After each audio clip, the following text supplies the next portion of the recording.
मैं नारायण स्वामी की ओर से आप सभी भक्तजनों को मेरा नमस्कार। भक्तजनों, इस वीडियो में मैं इंदिरा एकादशी के व्रत, महत्व तथा पूजन विधि तथा कथा के बारे में वर्णन करूंगा। अश्विन मास के कृष्ण पक्ष की एकादशी को ही इंदिरा एकादशी कहा जाता है। एकादशी पर विष्णु जी के अवतार भगवान शालिग्राम की पूजा की जाती है। मान्यता है कि इस व्रत करने से 7 पीढ़ियों तक के पितरों को मोक्ष की प्राप्ति होती है। पितृपक्ष के दौरान इंदिरा एकादशी का व्रत भी महत्वपूर्ण माना गया है।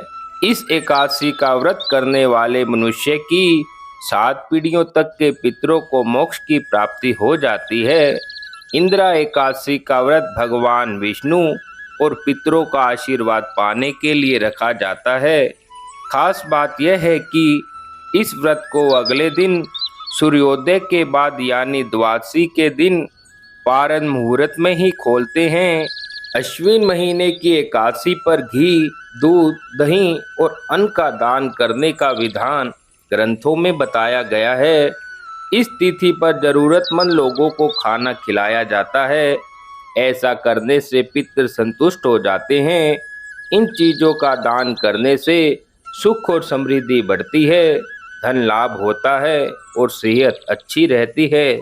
अब मैं एकादशी व्रत और पूजन विधि के बारे में बताता हूँ। इस एकादशी के व्रत और पूजा की विधि अन्य एकादशियों की तरह ही है, लेकिन सिर्फ अंतर यह है कि इस एकादशी पर शालिग्राम की पूजा की जाती है। इस दिन स्नान आदि से पवित्र होकर सुबह भगवान विष्णु के सामने व्रत और पूजा का संकल्प लेना चाहिए। अगर पितरों को इस व्रत का पुण्य देना चाहते हैं तो संकल्प में भी बोलें। इसके बाद भगवान शालिग्राम की पूजा करें। भगवान शालिग्राम को पंचामृत से स्नान करवाएं। पूजा में अबीर, गुलाल, अक्षत, यज्ञोपवीत, फूल इत्यादि होने चाहिए। इसके साथ ही तुलसी पत्र जरूर चढ़ाएं। इसके बाद तुलसी पत्र के साथ ही भोग लगाएं। एकादशी की कथा सुने। इसके बाद पंचामृत वितरण कर ब्राह्मणों को भोजन कराकर दक्षिणा देनी चाहिए। इस दिन पूजा तथा प्रसाद में तुलसी की पत्तियों का प्रयोग अनिवार्य रूप से किया जाता है। अब मैं इंदिरा एकादशी व्रत की कथा का वर्णन करता हूँ। प्राचीन काल में सतयुग के समय में महिष्मती नाम की एक नगरी में इंद्रसेन नामक एक प्रतापी राजा धर्म पूर्वक अपनी प्रजा का पालन करते हुए शासन करता था। वह राजा पुत्र पौत्र और धन आदि से संपन्न और विष्णु का परम भक्त था। एक दिन जब राजा सुखपूर्वक अपनी सभा में बैठा था तो आकाश मार्ग से महर्षि नारद उतरकर उसकी सभा में आए।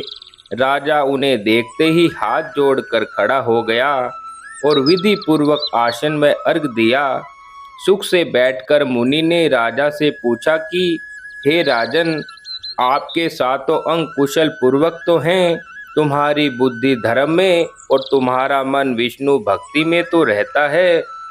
देव ऋषि नारद की ऐसी बातें सुनकर राजा ने कहा, हे महर्षि, आपकी कृपा से मेरे राज्य में सब कुशल है तथा मेरे यहाँ यज्ञ कर्म आदि हो रहे हैं। आप कृपया करके अपने आगमन का कारण कहिए। तब ऋषि कहने लगे, हे राजन, आप आश्चर्य देने वाले मेरे वचनों को सुनो।